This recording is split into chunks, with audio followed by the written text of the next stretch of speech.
Mama, tata, trudna sam. Jel crnac? Nije crnac. Znači engleskinja. A ne, Hrvatica. Da kaže, Srbin.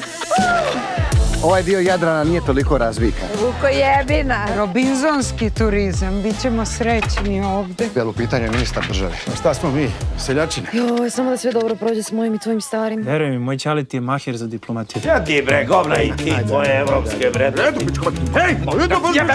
Ti materina, brš! I šta ćemo sad? Imat ćemo 2 svadbe.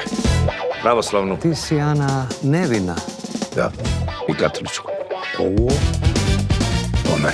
Ja to nemam u budžetu. Pa na čemu da je isprosim? Koje darove nam nosiš, gostu srca čista? Celu zemlju Srbiju. Koja će nam to kurac? Budimire, šta je ovo? Rekli ste gazda za 5 eura. Strašno. Težak život, kuje! Ovo vam je isto neki rod. Nije, hvala Bogu. Majka ti opet pije! Gdje da idem? Izgleda da će da rodi! Ako neko ima nešto protiv, neka digne ruku ili neka ćuti zauvek.